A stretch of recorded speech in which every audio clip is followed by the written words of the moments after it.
আসসালামু আলাইকুম সুপ্রিয় শিক্ষার্থী বন্ধুরা, নবম শ্রেণীর আরও একটি বাংলা ক্লাস আমি তোমাদের সামনে উপস্থাপন করতে যাচ্ছি।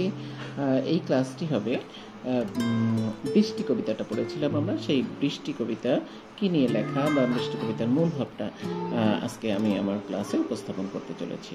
তো আশা করি সবাই সাথে থাকবে, কারণ এই ক্লাসটি তোমার জন্য অনেক হেল্পফুল হতে পারে। তো চলো শুরু করা যাক আজকের ক্লাস।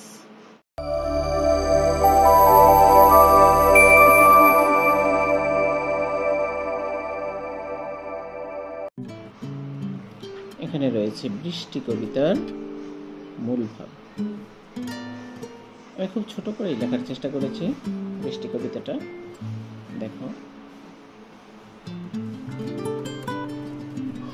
বৃষ্টি কবিতাটি কবি ফররুখ আহমদ এর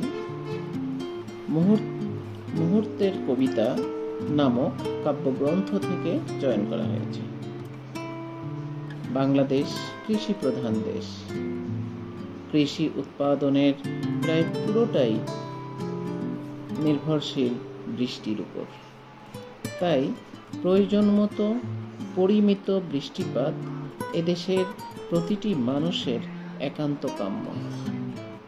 সময় মতো প্রয়োজনীয় বৃষ্টি যখন না হয়, তখন এদেশের সবুজ শ্যামল প্রকৃতি রুক্ষ হয়ে ওঠে, মাঠ ঘাট ফেটে চৌচির হয়ে যায়।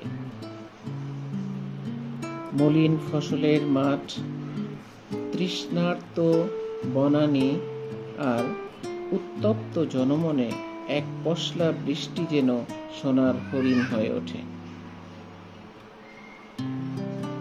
আকাশের এক চিলতে ধূসর মেঘ সবার মনে আশার সঞ্চার করে।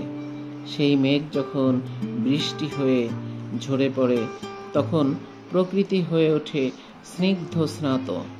বৃষ্টির রিমঝিম শব্দ হয়ে ওঠে পৃথিবীর শ্রেষ্ঠ সুরমূর্ছনা। মূলত বৃষ্টিহীন রুক্ষতা ও বৃষ্টিময় স্নিগ্ধ সিক্ত পরিবেশে প্রকৃতির স্বরূপ। আবার পড়ছি আমি, মূলত বৃষ্টিহীন রুক্ষতা ও বৃষ্টিময় স্নিগ্ধ সিক্ত পরিবেশে প্রকৃতির স্বরূপ কবিতার মূল প্রতিপাদ্য। অর্থাৎ এই যে প্রকৃতির দুইটা রূপ, একটা বৃষ্টিময়তা, একটা বৃষ্টিহীনতা, এই দুইটা স্বরূপ এই কবিতায় কবি তুলে ধরেছেন বা তুলে ধরার চেষ্টা করেছেন। তো এই ছিল হলো বৃষ্টি কবিতার মূল ভাব।